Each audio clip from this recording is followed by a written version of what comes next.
All right, welcome back to the Conscious Biotech Exec. I'm your host, Claudia Villamor, and today we are talking about regulatory affairs and clinical research roles. From entry level to senior roles, we have you covered. A few other things we'll talk about today include the skills that are needed to succeed in these roles and how to communicate those to nail interviews, how to turn career setbacks into opportunities for growth, and how misalignment with company values and practices can contribute to imposter syndrome and how to navigate through that. We will also get a little technical by talking about de-risking medical product development early with regulatory affairs input, but we will break it down to help you understand the bigger picture. To help me talk about this and more, I have a very special guest and friend of mine, Ritika Dhanda, who is currently a senior regulatory affairs program lead with Johnson & Johnson.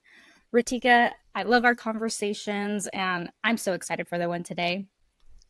Thanks, Claudia. Absolutely thrilled to be a part of this podcast episode and really excited for our great discussion today. Awesome. So, I know you, but let's give our listeners a little background on you. Tell us, how long have you been with Johnson & Johnson? And yeah, let us know a little bit about your experience there. Sure. So I have been with Johnson & Johnson MedTech for 1.5 years now. J&J MedTech is a family of companies focused on supporting therapeutic needs in areas like orthopedic, surgery, interventional solution, and vision. I'm part of the RA team, regulatory affairs team, supporting one of the companies within the MedTech family called Ethicon. Ethicon is a unified surgery business delivering a complete portfolio of hemostatic and wound closure technologies that enables our surgeons to perform surgery more efficiently, reduce any bleeding complications, and accelerate healing to help achieve better patient outcomes. Okay, so you are supporting regulatory deliverables for Ethicon's medical device products. Right. Tell us more about what that looks like. What does it entail? Sure. So, as a senior regulatory affairs program lead, I have end to end responsibility for the product lifecycle maintenance and new product launches within the wound closure and healing portfolio. I provide independent regulatory guidance to product development teams in strategic planning, pre marketing, and related regulatory submissions to support target timelines for new or modified product approvals. I am also responsible for submitting applications for marketing authorizations and licenses for the maintenance of the existing portfolio within US, as well as supporting international registrations as per the business needs. As a part of my role, I collaborate with cross functional product development teams to define regulatory strategies for product approvals and ensure conformance with the applicable claims, labeling content, and promotional materials. Additionally, I work with the entry level associates within our RA team, training and mentoring them for operational excellence as well as drive process and system improvement within RA to reduce work burden, thereby accelerating the medtech business. Okay, those are some really big responsibilities. So, for listeners who may be earlier in their careers, I want to highlight the importance of this project management approach that you just described to developing medical products. So, getting market authorizations and licenses is a critical step for companies to legally sell their products in different regions and countries. And it takes a cross functional village to get a new medical product approved. And each cross function, I'm not going to name all of them because there's a lot, and you know this. um, each cross function has goals that then feed into this major milestone of getting the product approved for sale in the market. And so, if we're talking med tech, R&D specifically who is specifying, building, and testing the device. If we're talking pharma, this is usually CMC. Um, doing this for the pharmaceuticals, where while clinical development and operations is designing this clinical strategy, they're implementing the trials to generate clinical evidence needed to support those marketing applications. And as you mentioned, Ritika, regulatory affairs, is responsible for submitting the applications for the approvals, and making sure with this model in particular that every other cross function is complying with regulatory obligations for the specific drug, device, or biologic type and the patient population along the way. And so in this model, RA is de-risking the entire path to market, which makes this a very collaborative and efficient, and I would say cost-effective process and model in the long run. What do you think, Ritika? I totally agree with you, Claudia. I cannot emphasize enough on the significance of cross-functional collaboration in the entire product development process. And as you also adequately covered here, the fact that it does take a village to raise a product from its conceptual stage to market launch, and finally being able to be used by the healthcare providers and patients. There's a lot that lies in the hands of the cross-functional project teams in general and health authorities to make sure that the product that reaches the end user is indeed a safe and effective product. Yes, there are so many deliverables and subject matter experts that we have to collaborate with along the way. And, every cross function has stakeholders. So understanding who those stakeholders are at the various stages of development is what facilitates the whole process.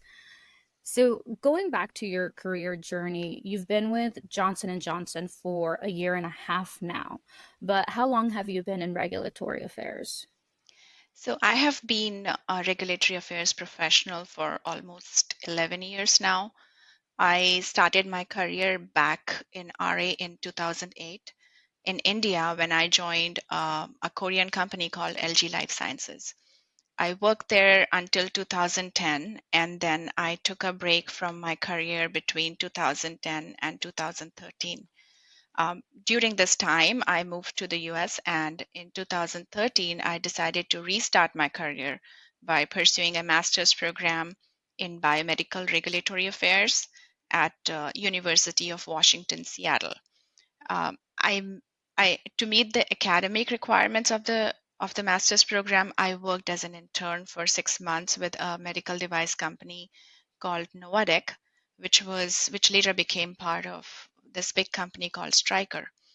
So I graduated from my master's program in 2015, and almost immediately I was offered a regulatory affairs specialist role at Philips Oral Healthcare, the company that makes Sonicare products.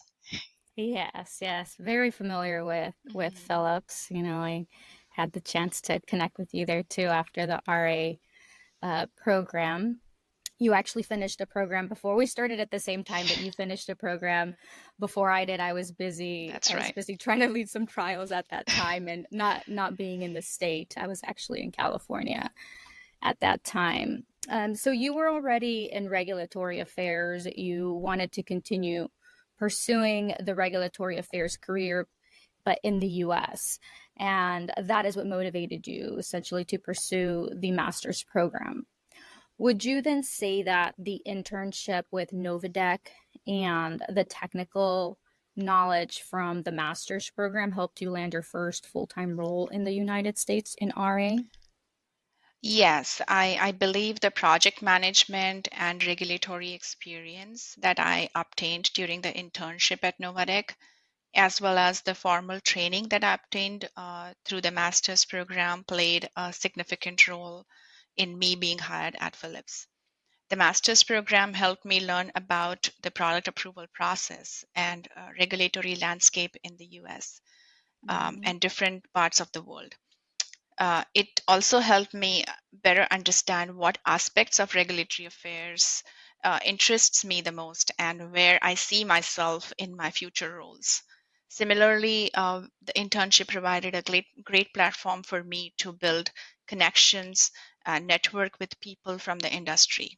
So, after working for about 5 years at Philips in 2020, I moved to another medical device company called Becton Dickinson. Um, I supported the infusion preparation and delivery business at BD for 1.5 years. And in 2022, I decided to move to Johnson and Johnson. Okay, that makes a lot of sense because that internship, from what I recall in my own experience as well, it does give us, that direct experience at whatever company we choose. And it sounds like for you, it gave you that direct role experience with a project management approach. That right? That's Because right.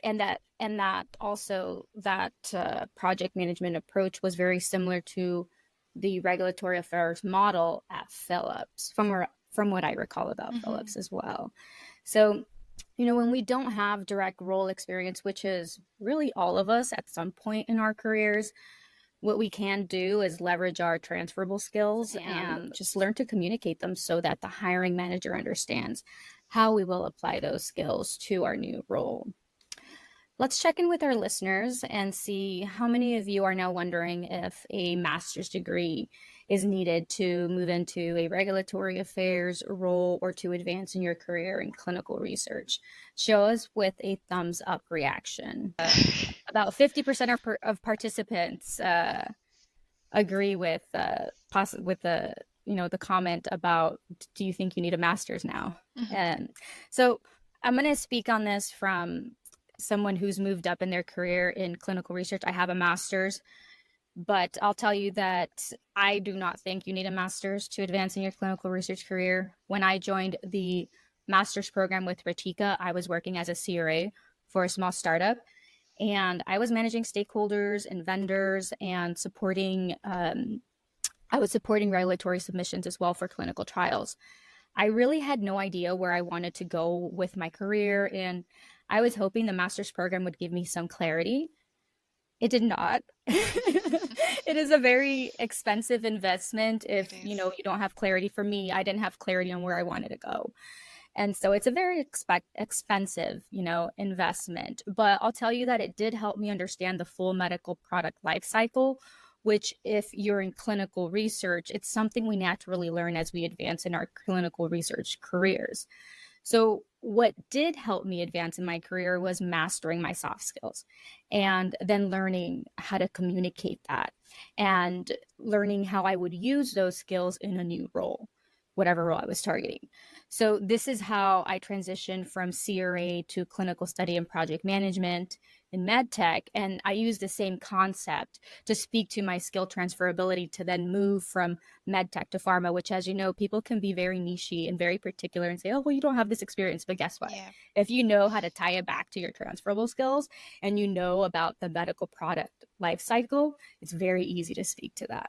Yep. And so that's one of the things that, yes, a master's program can teach you, but there's a lot of free information out there, y'all. Like, this is why we're doing this too, right? So that we can give you this information, and you don't Absolutely. have to, go spend $50,000 on another degree. And there are so many reasons why we go look for new roles, or why we choose to go back to school for another degree. Sometimes it's a skills gap, maybe it's a soft skills or a technical skill, but it could also just be, I've talked about this before, imposter syndrome after being in workspaces where you aren't allowed to make decisions and apply those learnings. I've seen, people go back to school hoping their employer will like learn to value them and give them the autonomy to own projects. But, a degree is not going to do that for you. A critical conversation with the manager might. And if it doesn't, then, you might just need a new manager, or you might need a new role, or you might need a new company, depending on how deep that culture goes. And so I always advise that, before moving into a new role or going back to school, I think it's really important to get clarity on where you want to go and why you want to go there. the transferable skills that you already have. You need to assess that, right? And if the skills that you need to master are going to be technical or soft. Because again, remember, developing the soft skills and changing work environments to better suit your needs, these are all free. Going back will cost you some money. And just to let you know, just so everybody, we're on the same page, even PhDs who, even PhDs are struggling to land roles in our industry. We're talking That's about right. the very, very same roles that we all moved into that were entry level. So that isn't always the solution. And I just want people to be able to make an educated decision about where to go. And this is why I always provide this advice when people ask about degrees. So, Ritika, speaking about moving into different roles and across companies, you moved from Philips to BD to J&J, Mhm. which is really not a lot across your career. How long you've been in regulatory affairs, but tell us more about what motivated you to move from one company to another. Yeah, so when I started my career in regulatory affairs, I actually didn't realize the significance and role of a company's values and beliefs in an individual's professional life. My focus was more on learning and getting more experience in the field rather than feeling valued and getting a satisfaction in my job and in what I was doing. So, for example, one of the companies that I worked for didn't really have a growth and development plan for their employees, specifically within the RA group. So, which actually didn't bother me initially because I was still learning. But as the years went by, I started to realize that something was missing. After a few years, I started to feel more and more stuck in that role. So eventually, I lost confidence in myself as a professional, which also took a toll on my personal life, on my mental health to an extent. So that's when I actually decided to reach out to my contemporaries working in other companies and share my experiences with them. And that's when I realized that it wasn't me. It was the company's values and the company's culture that wasn't aligned with my need for growth and new opportunities, which resulted in my professional dissatisfaction. I also realized, this was been a great learning to me, that to grow and develop in any organization, the leadership team must be aware and invested in their employees' goals and objectives, provide them with relevant guidance, provide them with trainings, challenging assignments, and access to growth opportunities within the organization. I think that's very, very critical for anyone to be able to move to a role that they really want to see themselves in. You bring up some really good points, Ritika. The one that stands out the most to me is about how, we can actually again develop imposter syndrome when our company values our values aren't aligned with the company values and or, the management practices. When they're essentially when the management practices are not addressing your needs, again, your needs for learning, right? Mhm. Your needs for autonomy and how all of that is tied to engagement and ownership.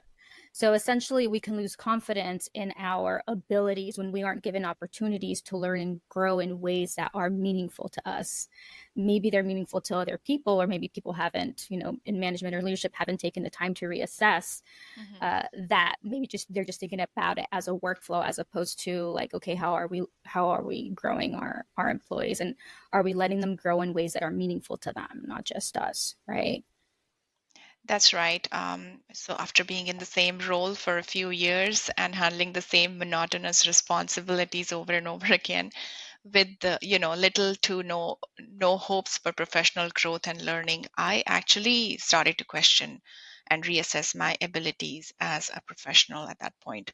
I managed to change my job and take up another position, but sometimes we manage to handle one professional challenge by taking up a different role, but then soon we find ourselves faced with another one.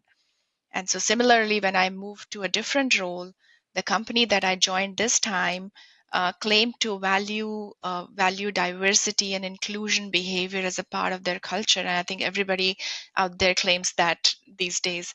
But the leadership didn't really put it into the practice. The company's processes, the policies, the ways of working, the leadership behavior didn't really align with those values and beliefs. I didn't feel empowered in my role, even to make small regulatory decisions as a subject matter expert, which led me to question my own capabilities and my own strength as an RA professional. So I didn't feel challenged or trusted enough in my role. And once again, I was in the same spot, feeling like I'm not good enough. There's something wrong with me. So yeah, Yeah. I've been in that position.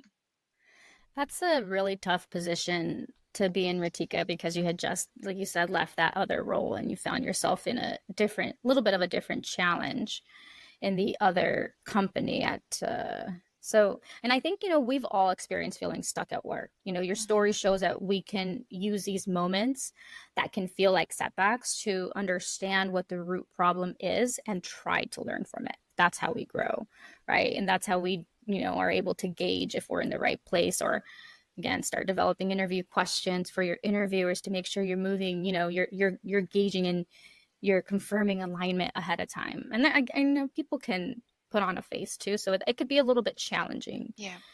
So, you know, again, all we can do is learn from it and hope that it will help us understand if and what we need is a new role, a new manager, a new company, or to go back to school. It sounds like you were getting closer to finding the right manager and culture. So, what happened next? So after finding myself in the same spot again, I did some self-reflection and I realized what I needed was value alignment and for leadership behaviors to reflect those values. I decided to venture out, seek more opportunities outside of the company, and find position where my values are aligned with the values of the company that I'll be working for. So both of these experiences, they made me realize that hiring actually is a two-way process. Most often the candidates that are being interviewed, they get vetted by multiple layers and intensities of interview where they get evaluated and assessed for various capabilities and abilities and aptitude. Most of the time, the candidate is focused on proving to the hiring committee their eligibility and their expertise and how they can contribute to the prospective teams, to the projects or the company goals. Most candidates miss the fact that there is also a reverse process that exists where they can assess and evaluate the company, the role, the values, the culture, and determine if what they assess aligns with their personal values and beliefs. I would highly encourage our listeners and anyone looking to progress in the field to do their due diligence in getting to know the role and evaluating whether a certain role is actually a good fit for them. Yeah, those are really good points. And thank you for your vulnerability. I know that's a lot to talk about and to talk about in a public space. And I do agree with you 100%, Ritika. Interviewing the interviewers is equally important, but as you highlighted in your experience, we need to first know what we need to be successful from a culture and a management perspective, because we all have different needs, right? I always talk about how I advance in my career, but you are really inspiring me to start talking about what made me happier and more fulfilled at work, because it wasn't career advancement per se. For me, it was about reflecting on the activities that I enjoyed most from my roles, and then making that connection with the skills I had used for those activities in the past. And so that told me, okay, I need to master those skills. If I really like doing that, I have to master those skills. And then from a management and work culture perspective, learning what I needed to be successful in my role and at home, especially after becoming a mom. Like, being a parent, it changes priorities, right? And then seeking out those those roles. For example, I'm just going to give an example of myself, right? How to do this. So like I like the community approach to problem solving and to developing strategies and plans because I get to learn so much from others with this cross-functional approach. And so I know that to do this effectively, I have to communicate transparently. I have to actively listen and address concerns. I have to adapt my communication to click with each stakeholder because they all have, again, those different goals, different motives, and then offer support along the way. What I learned that I need from management and a work culture perspective to be able to do this is transparent communication and autonomy. Like when priorities change, I don't have to agree with you, but I have to understand why so I can communicate that to stakeholders, so I can ease their concerns and get their buy-in, right? Like that's part of that building trust. And then I don't have to make all the decisions for the project, right? I just need transparency on the escalation point so that I can reduce bottlenecks, so I can clearly communicate that to stakeholders. And so I can manage, turn around expectations at the end of the day, right? And then, you know, when I interviewed for my current role now, which, I'm at a startup and I work with some really amazing people. They all have a lot more, most of them have a lot more experience than me. So I've been learning a lot. I asked my interviewers these questions to gauge their level of transparency and to confirm that our management styles align because again, I know that I need autonomy. I was very, our career journey is a little bit different. For the most part, I've had really amazing directors that I reported into and that served as mentors for me. One in particular, about 4 years into my career, is the one who taught me to work like this. I didn't have the vocabulary to describe it at that time, but she gave me the autonomy to make decisions and take on more tasks that were meaningful to me. And as a result of that, like my confidence grew as I learned to trust my decision making and to take more calculated risks. At the same time, my confidence and trust in her grew. And I also learned to empower my teams to make decisions and to learn from their experiences. Again, it's that culture. It's like, the leader is really setting that example for everybody else, especially as if you're younger, right? And you've just experienced less in life. So having some really good role models to do that is, I think, very important because if you don't, we go back to, you can think it's actually your fault. You think there's something wrong with you, but there's actually something wrong with the culture. It's not contributing to your basic human needs for like desire for learning and again autonomy. So I also love escalation plans because, and I think the escalation plans are critical. Like when you hire someone, you should have an escalation plan. They should understand exactly where they can make decisions. Again, you have to trust them to do what you hired them to do. That's right. And then as they grow, you should be updating that escalation plan so they can continue to make more decisions as well, right? As you get more comfortable with that decision making on both sides. We are coming into like our halftime. So I do have a trivia question for listeners, Ritika. For listeners, what type of medical products does Ritika work with? Your options are biologics, devices, or drugs. Type it in the comments. The first person to get it right gets a prize. Devices. Okay. Naomi. I think Naomi was the first one. All right. Good listening skills. All right. Okay, so let's go ahead. Let's move on, Ritika. Tell me more about what sets J&J apart from other companies that you work with. So J&J is different because of their DNA of fostering diversity, equity, and inclusion. The culture here is more process-driven and not personality-driven, which leads to an improved team collaboration, improved engagement, and motivation within the group. When you have such a positive and inclusive company culture, the outcomes at a professional level are better project team productivity, efficiency, and effectiveness. And at a personal level, you get a sense of belonging. You feel like you're part of this one big family. And I'm really proud to say that I work with some of the most talented teams and in a company that is invested in their employees' growth. So, for example, when I started my role at J&J, one of the first assignments or projects that I was offered was a new product development project, something that I had no prior experience working with, especially from a regulatory perspective. And in just 1.5 years with the company, I am leading some of the major projects that have huge business impact from a revenue perspective. So I haven't experienced this level of trust in my regulatory expertise and my decision making abilities before in all the other companies that I've worked. And that's what makes J&J and this role so different from all the others. The company's faith in my abilities, that speaks volumes about the company's culture and growth opportunities that are made available to the employees working here. What an amazing example of a company that has strong values and that positively impacts its employees. It sounds like the leadership there has done a great job creating safe spaces and professional development plans to empower employees to learn, own their projects, and to be decision makers and advance in their career.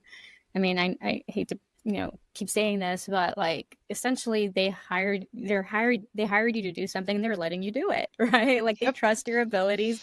They understand that you're able to yes, it was a new product like you mentioned, but you have the skill set. There's no reason why they shouldn't trust you to do it, right?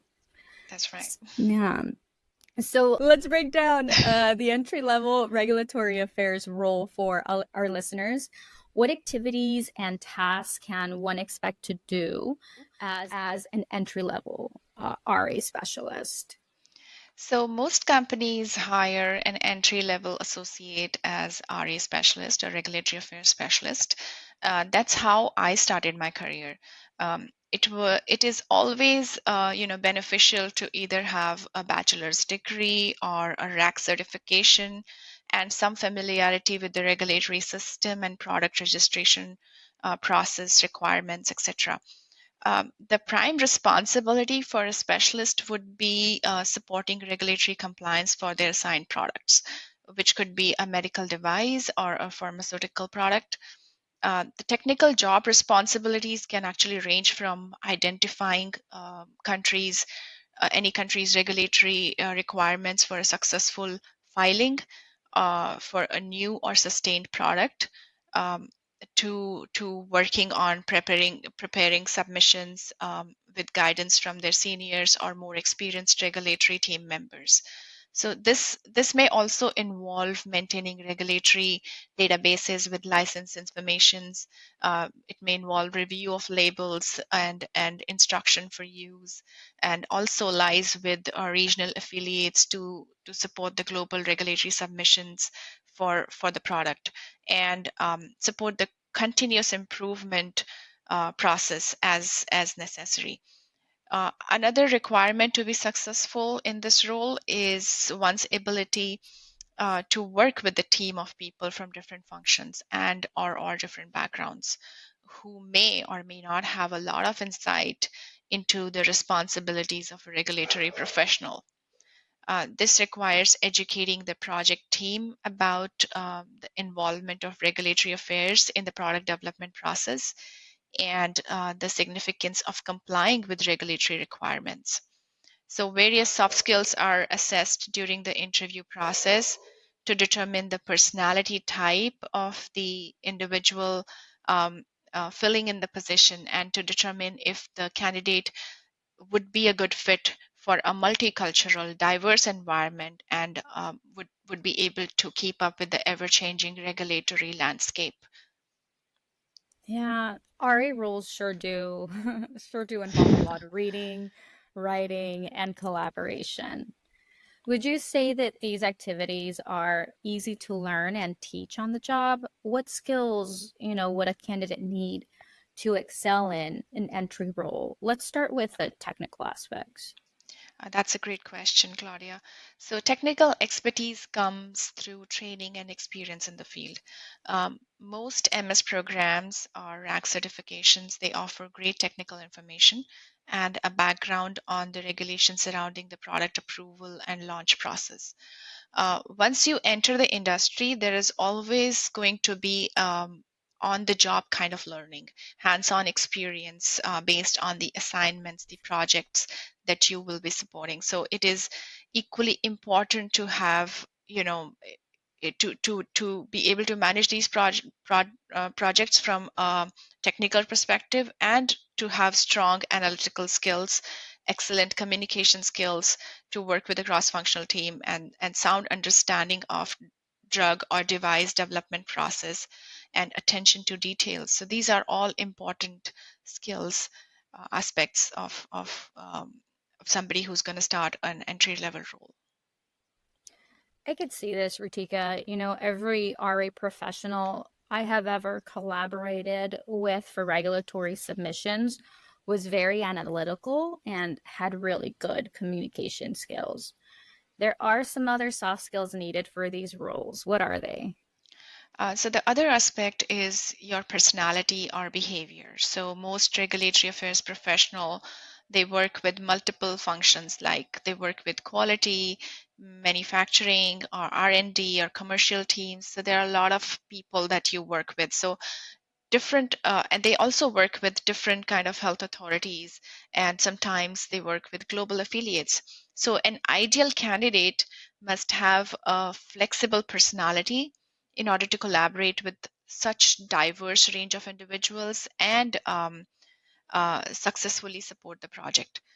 Continuous learning is also a big part of what we do as RA professionals. So therefore, it is essential to be open to new learnings and be comfortable with a dynamic work environment.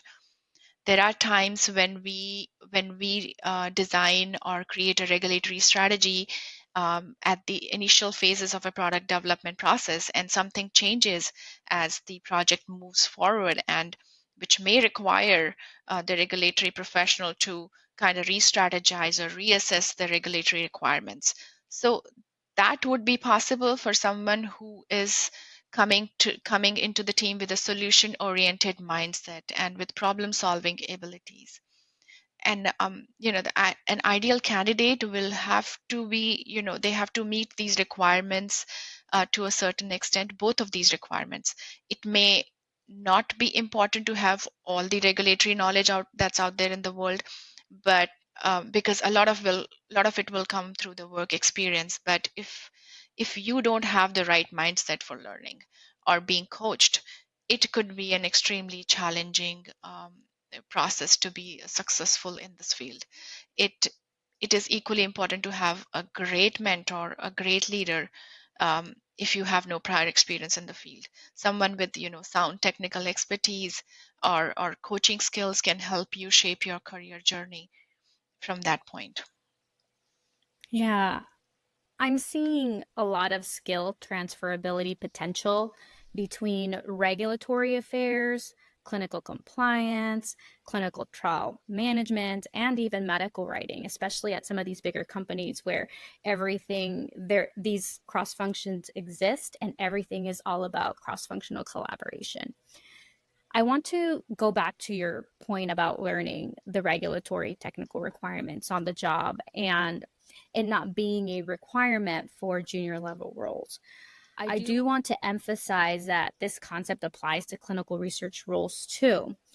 Again, I've seen many people go back for a master's and PhD thinking it'll help them break into the industry or pivot into a different functional area or advance in their careers, but they struggle to land the positions. And so, again, this is something that a lot of career coaches are out there helping. Again, one of the things that we're trying to do with this podcast is to put out more information as well to help our listeners make educated decisions about this. And so, what I want to really highlight here, Ritika, is just again how important it is to identify the highly attainable like stepstone, like your initial role based on your experience if you're trying to move into the industry, based on your work experience and your skills, and how you need to really communicate those skills so that you can showcase how you have added value to projects, to teams, and to companies. Absolutely, Claudia. I completely second that thought. There is no right or wrong way of landing into your dream role within regulatory, and similarly, there are no hard rules about how you can initiate your career in RA or clinical for that matter. For some people, going through the technical training like certification or a master's degree in the field can give them confidence and insight into their future roles, while for others, it could be a matter of researching about the field or the role to determine the job expectations. It could take some self-reflection on what they would like to do in terms of their career and determining whether they have the right drive, the mindset, the skill set, the experience, and the aptitude to reach there. Absolutely. That makes sense. So, since we just talked about technical skills and soft skills for RA specialist roles, can I use this to provide an example on how to communicate the skills to help these listeners understand why it's so important to understand what their transferable skills are and how to Absolutely. communicate them confidently during interviews? Okay. Absolutely. All right. So you mentioned the overall skill set needed for an entry level RA specialist role includes being adaptable, being coachable, being solutions focused, being collaborative, and having the ability to research and analyze information. By the way, listeners, all of these are critical competencies for clinical research roles like CTAs, clinical trial managers, and clinical project managers, too. Now, Ritika, would you agree that these skills can be developed outside of regulatory affairs, like, someone in academic research, quality compliance, or clinical research who is working with regulations could already have the skill set? Of course, these are all skills that are not regulatory specific and they are very much transferable from one function to another. Key professional attributes like problem solving abilities or strategic thinking or collaborative approach, they're all essential to be successful in the field. Um, and if these skills are currently part of your professional responsibility, you can certainly use them for your role within the RA as well. Mm-hmm. Now, let's pretend you're interviewing a candidate for a regulatory affairs specialist role, and their primary responsibility will be to review labeling materials for regulatory compliance. This candidate has a bachelor's of science, and they give you concrete examples of how they collaborated with other team members to update a procedure to ensure compliance with US regulations for labeling of investigational drugs. They specify that their role involved identifying key stakeholders for input and review, researching and interpreting 21 CFR Part 312, drafting the procedure itself, and leading meetings to get buy in. Mm-hmm. They emphasize that the final delivered procedure allowed cross functional teams to label and package the drug on time and establish enough supplies for upcoming trials investigating the product. They also provide you with separate examples of challenges they have encountered, how they leverage their problem solving skills and adaptability to overcome them, and they provide the outcome with some learnings. Finally, they state that if they are selected for the role, they would leverage these skills and experience to develop robust labeling materials to ensure regulatory compliance as products complete clinical trial requirements and move through to marketing applications. Now, Ritika, you have another candidate for this position. This candidate has a master's of science. They learned about regulations through their program, but they didn't provide examples to demonstrate their ability to work collaboratively to solve problems and research and analyze information. Which candidate do you hire? So honestly, I would hire the first candidate. And the reason for that is simple. It's even though the first candidate does not have the same level of technical training as the second one, they have plenty of experience collaborating with the cross-functional teams and taking ownership on some of the labeling and compliance related projects. So based on the profiles, for the first candidate, I can assess skills like whether they are self-directed, whether they are dedicated achievers, or collaborative or problem solvers, or they have ability to take on a challenging project, um, through demonstrated examples from their current work experience. So while the second candidate is someone who has a master's degree in regulatory affairs but little experience to demonstrate these key abilities. Work experience in RA is considered any day more valuable than a master's degree or a RAC cert, simply because someone with work experience would have already been through the process and would have acquired some of these skills along the way, and they are more likely to learn and adapt quickly as opposed to someone with little or no experience, even though they have a sound technical knowledge or information through the degree. That's a good point. I hope you're on the hiring committees at J&J because that was a really good assessment. Again, putting on our hiring manager hats and thinking about how skills transfer and how you don't need that direct technical experience if you have some of these other soft skills and can speak to the transferability of your skills, right? Mhm. And so I would say I would also hire the candidate with the bachelor's of science because they provided concrete examples and they spoke to the transferability of their skills to the actual role they were interviewing for. That tells me that they took time to understand what they would be doing in the role and the relationship to their skills. If they did the same but for a clinical research role, guess what? I would hire them for that role too because Mhm. the skills transfer there as well.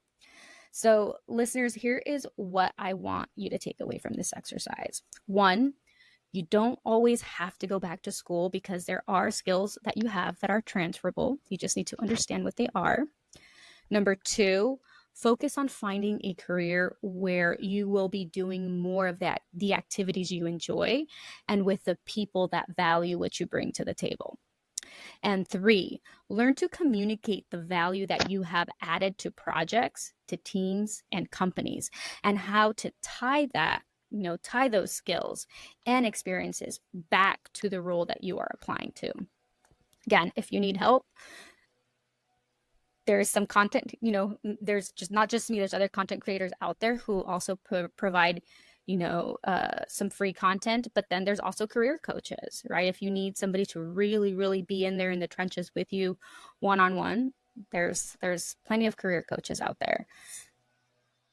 All right, Ritika, so how do the activities and the responsibilities change from entry level to senior regulatory affairs roles?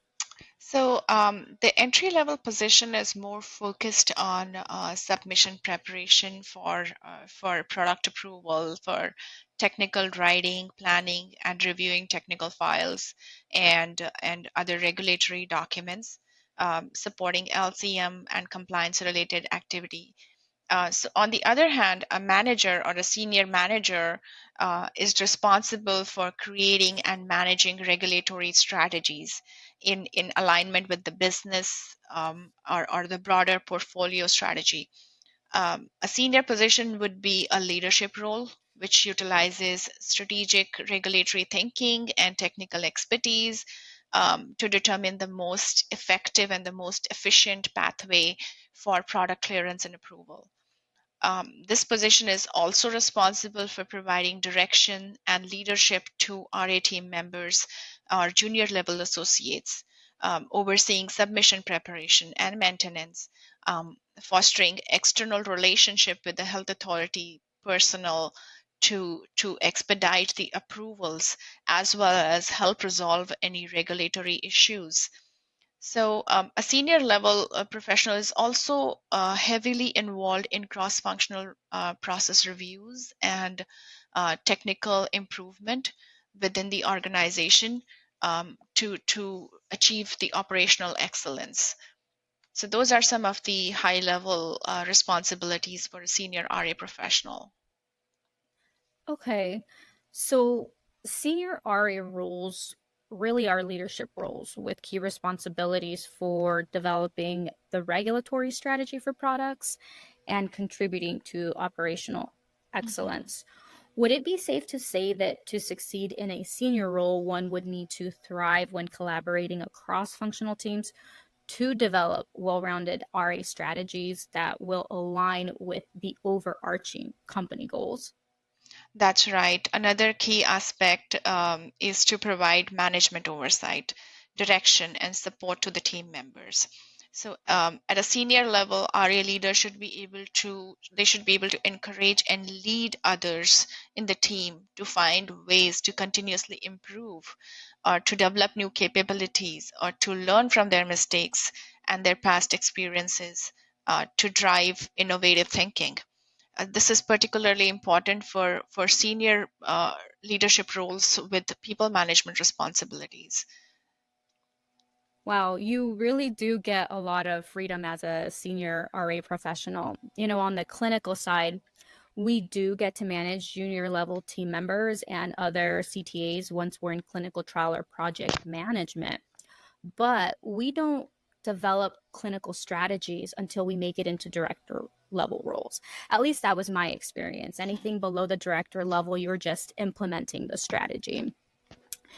And there is something else I want to talk about here, and it's going to be the misconceptions, right? Because I think that since there's so many different cross functions, I think every cross function has its misconceptions, and those are probably different from one company to another. So let's talk about some of the misconceptions about regulatory affairs. Is there anything that you want to clear up here?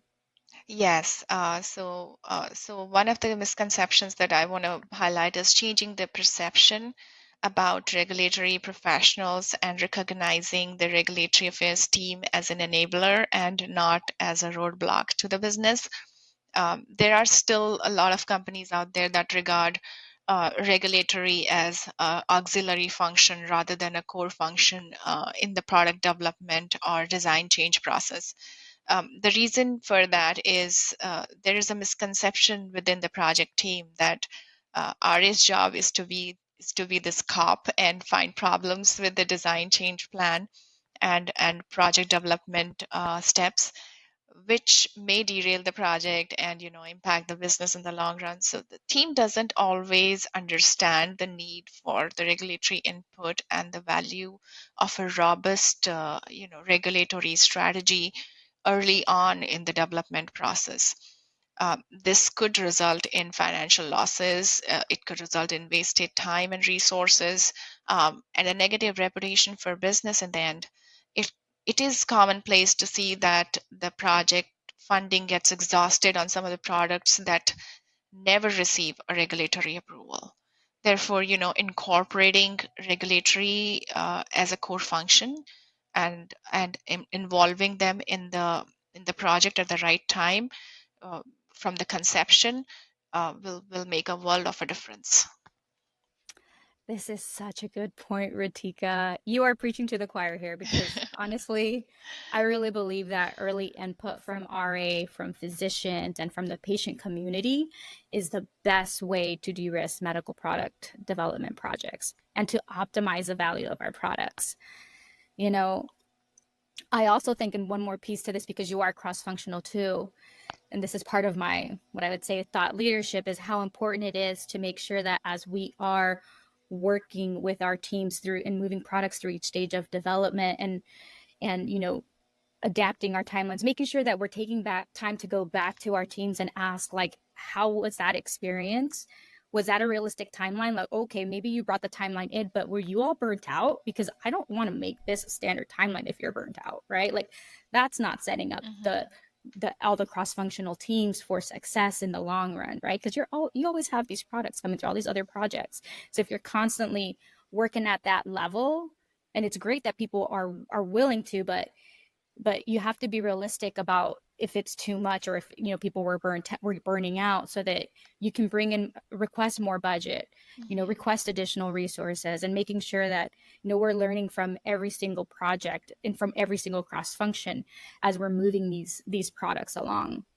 I'm also curious about what you said as far as people not bringing RA early, because to me that's like a basic, Yeah. like every time that I've worked on any project, we have a regulatory, either consultant or an actual function, if you're at a bigger company, who is overseeing everything. Because, you know, as clinical leaders, we do learn from our projects, right? We collaborate with RA on all of the clinical components in the regulatory submissions, whether it's a PMA or a new drug application.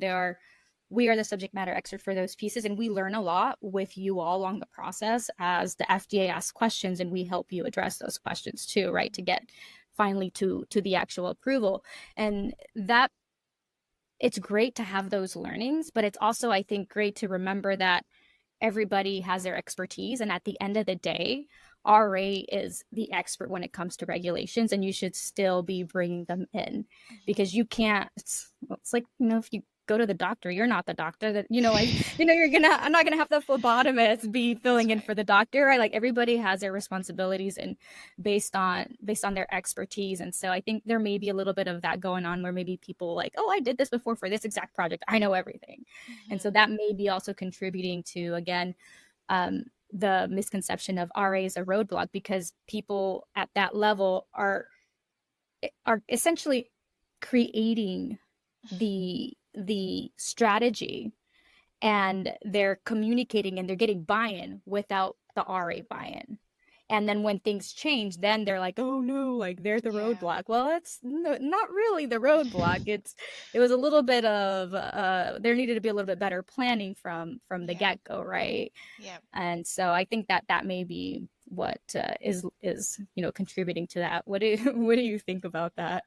Yeah, I completely agree with you. I think it's important that we take into consideration the inputs early on, because it is the product that is in the line. So we just want to make sure that we do the right thing when it is needed to be done, rather than Mm-hmm. losing, financially or reputation wise. We just want to make sure that we get there. Yeah. Yeah. Is there anything else, any other misconceptions or anything else you want to Yeah, highlight? definitely. So there's one more that I want to share, and this has been my experience, which is focusing on developing robust processes and making sure that they are periodically reviewed and updated to match the ways of working. So this I have seen, it is more commonplace than we know. So basically, the SOPs, the work instruction, the business processes that guide us and serve as a manual for us to do our job efficiently. Um, we need to make sure that we comply with the requirements using these processes. So a lot of time there is no system in place. This is what I've seen in my experiences. There's no system in place to review the existing processes periodically and to update them to match the business operation and ways of working. For anyone who's starting as a fresher in the field, it can make the entire onboarding training process so inefficient if they do not have the updated processes. Also, sometimes we keep doing something just because that's what the process says, whether or not it makes sense to us. So I would encourage taking a step back and really thinking whether the way we do our job is indeed the most lean, the most effective way to do it. Great advice, Ritika. You're bringing up some really good points, and I think this is a pain point, not just in regulatory, but in all the other cross functions too. As again, the landscape is constantly changing as we're learning from one project, and just making sure that we're applying those learnings, whether again it's the regulatory landscape or the actual project itself or product specific thing.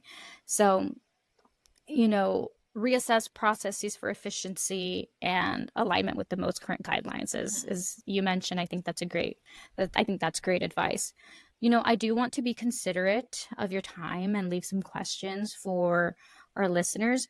Do you have any final advice for listeners?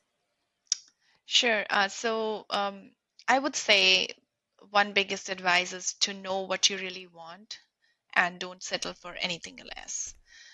Understanding your work values and clear priorities will determine the level of job satisfaction in your current role and what you need to seek in your future roles. So stand by the values you believe in. Even if you're stuck in a job, and feeling demotivated at this point, it helps to take a step back and do some soul searching to understand what you really want, what matters to you the most from a professional satisfaction perspective. And lastly, don't be afraid to take a leap of faith or make mistakes, because they open doors to new learnings. So that's my advice. I love that advice and I support it 100%. When you're just the reminder of that stuck feeling, because again, I think everybody's has felt that at some point in their career.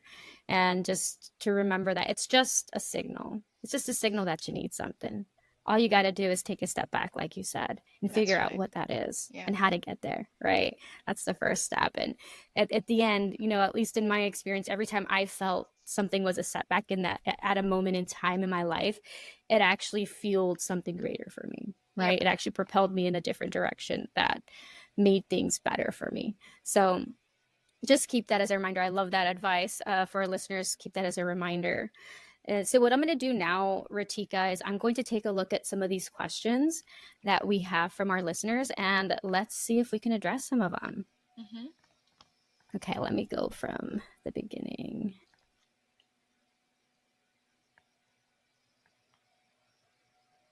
Let's see. Someone's Chaya, and I hope I'm not, watching names. Please, feel free to let me know if I am. I'm sorry.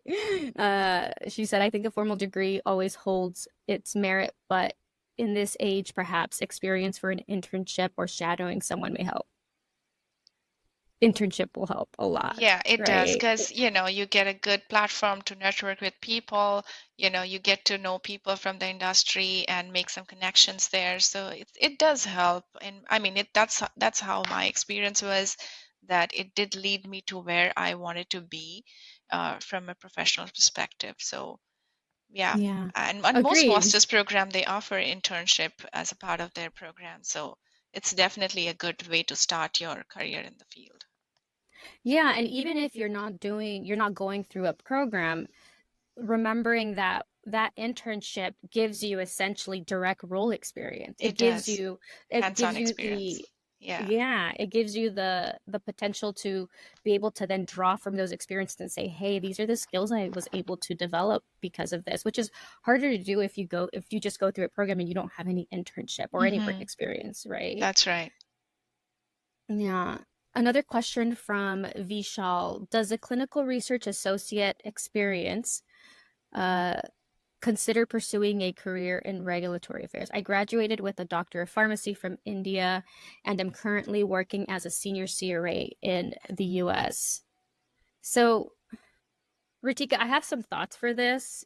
If you have, for me, having CRA experience depends on what type of CRA experience you're doing and what stage of the trials that you've been working on. Because if you're if somebody's bringing, or if you're volunteering, let's just put it that way, because you could also volunteer at work, right? If you're volunteering for opportunities at work where you're reviewing some of these key documents that are going Mm-hmm. to be going to the FDA, you're providing any input to those, that's a really good thing to be able to say that you did. As Yeah. well as, let's say if you were in a BIMO audit, right?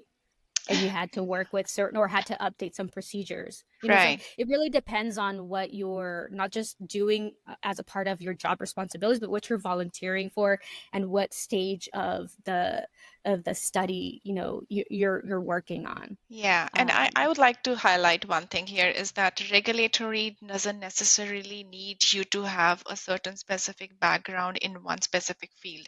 You could be coming from a quality or from a clinical function. It is always a possibility to start your career in regulatory if you have the right skill set. Just like we talked about in our podcast today, is to have the mhm. right kind of skill set, and training can always be done on job. So yes, it is possible. If you are from a clinical function, you can definitely move into regulatory affairs, and they are very much enmeshed together because they go hand in hand, just like quality or regulatory and clinical. So they all are enmeshed together, and we see a lot of overlap when it comes to like technical aspects of product development. So there's a lot of overlap, and it is not a bad idea to look into a career in regulatory if you're in clinical. Why not? Right, right. And a way to do that too, just speaking of on the job experience, so you don't have to spend a ton of, a lot more money, is look for opportunities where there is overlap, where there is Yeah, collaboration, right? Something coming up in your projects, talk to your manager and say, hey, I want to volunteer for that. And yeah, then or you'll do a be stretch able to assignment see it. like a grow gig or Yeah. something, right? Yeah, it's just a matter of knowing and Yeah, looking for those specific opportunities, exactly. where there's going to have to be some collaboration so that you can then speak to your role in the collaboration and understand too how that whether it's a document or process fits in the bigger picture Hmm. of getting products approved and on the market, right? Absolutely. Again, making that relationship and that of the transferability. Perfect. Okay, let's see. What else do we have here? Can we point out how Gen AI advances clinical research and how useful it is in today's times? Ooh, I think this is a great question. Yeah, we Um, see a lot I of think, discussion around yeah, the AIs. yeah. What is there anything you want to say in particular about that? I think I could probably do a whole episode on that. Yeah, I hate to say this, but my knowledge in this department is not sufficient for me to like comment on it. But yes, I would be definitely tuning into the episode that you're planning to do to learn more on this. Yeah. And I mean it's a good topic. It's not one that I particularly consider myself an expert in either. I have my own thoughts from, again, a leadership perspective about AI and how it's making a lot of our it's making the technical aspects of our job easier, which should be leaving more room for us as leaders to Hmm. focus on all those soft skills, Yep. right? Yep. And to make those to make essentially stronger bonds with their team and to make all these things that we just talked about today, right? Making sure that we understand where our team members want to grow and how to give them those opportunities Exactly. and how to instill trust and instill confidence in them. So I think that's what Gen AI is doing. I think it's giving us more time for that. Whether Hmm. people are taking it or not is another question. Whether they've identified that there is a soft skill that they have a soft skills gap and that they want to address it is another thing, right? Yep. So it really just depends on the person. Um, and hopefully nobody, it sucks because I think a lot of sometimes people feel a little bit of shame admitting to those things, but it's completely normal, right? If you've It been very is. technical in your career, you're going to have some soft skills gap. Yeah. There's no shame in that. Yeah, there's no Like shame in that. all we could do is own it and Yeah. try to make it a goal of ours to try to get a Yeah. little bit better. And Something to again, I could probably progress do a on. Yeah. yeah, I could probably do a whole episode on that. Talking on that too. But I'm gonna leave this one too. I think Naomi actually likes to talk a lot about AI, and she's gonna have some episodes coming up. So I'm gonna throw this one her way. Awesome. Let's see another question or comment. Johnson and Johnson has been championing women and giving them the tools, resources, and opportunities to succeed at work and at home since our founding more than 130 years ago. Back in 1886, 8 of our first 14 employees were female. Hmm. Today, 43% of management positions in the US are held down by women. Ooh, sounds like it's one of your colleagues at J&J. Could I don't know if be, because they have. Arden do. Yeah, Yeah. yeah, because Yeah. he's a great friend of mine, and I think he's a great asset to the company as well. And we have these different ERGs that are formed within the company that help us understand these statistics on like how we are prioritizing women in leadership roles and how we are, moving in that direction. So I think that's what I was talking about, is the company culture that makes all the difference in the world for you as a professional. And J&J is doing a great job with that. Yeah, it sounds like it. All right, that's awesome. There's somebody in our audience, Komal, and I'm not sure if you know them, but they really resonated with your experience, some of the difficulties and challenges that you had. So, Kamal, if you're still listening, Ritika, if they were interested in reaching out to you for any advice, would you Absolutely. be I'm okay? I'm all ears. I'm here to help people who want to get into this field or who want to grow in the field. Please feel free to reach out to me. I'm there on LinkedIn, and you can share my details, Claudia, if you would like to do that. But yeah, feel free to reach out to me. Okay, yeah. So Kamal, Ratika's information is in this event. If you want to reach out to her for any advice, she's offering up to listen and to help. Thank you, Always happy Ratika. to help. Yep. That's awesome. Let's see. Any more questions? More of an agreement here. I agree. I see so many people this is Alicia Gonzalez. I agree. I see so many people asking about masters in public health for breaking into the industry. I think some people just want to feel like they are making progress, and I could totally see that, right? That maybe getting that education will, Hmm. like you mentioned, give them the confidence that they need. Like, hey, I got something else. I did Yeah. something else. I think that is important. If maybe finding some if there's questions about I'm not fulfilled in my career, then Hmm. that's another, reflection, another route that people should probably go through, right? To Yeah. figure out, okay, well, what do I actually like? Is this going back for this MPH going to help me get fulfillment or not, right? Yeah. Because going back to school as somebody who works, and I work like almost full time during my whole undergrad, and then obviously worked full time going to going through my master's, and you remember that was at Yeah, I night. do. It's just I a do. big, yeah, it's a big commitment and It's a big trying to commitment. move up. Yeah, and I was, at least for me, and it took me longer because I started in 2013 with you, and I didn't actually graduate until 2018. Yes, But I I remember started, that.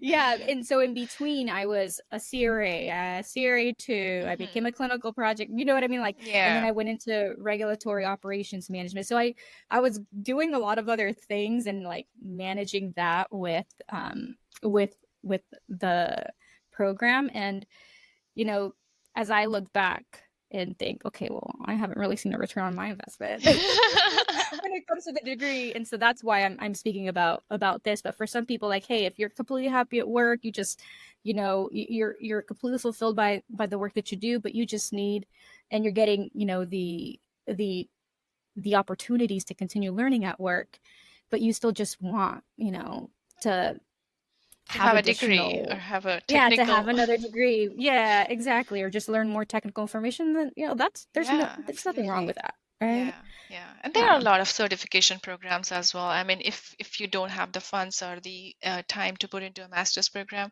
there are RAC certification. There are short-term certification offered by different universities. So, why not consider those as well if you really want to get Yeah. into some technical knowledge. Yeah, that's a really good Yeah. point, Ritika. Awesome. Well, that was the last comment and question.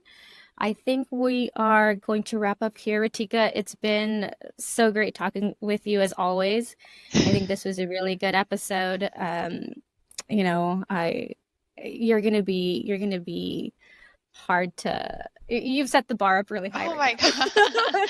Let me Thank put you, that let me Claudia. put that out there. I appreciate that comment and thank you very much for this opportunity to be able to share my experience with people who are looking for growing in the field or who are entering into the field.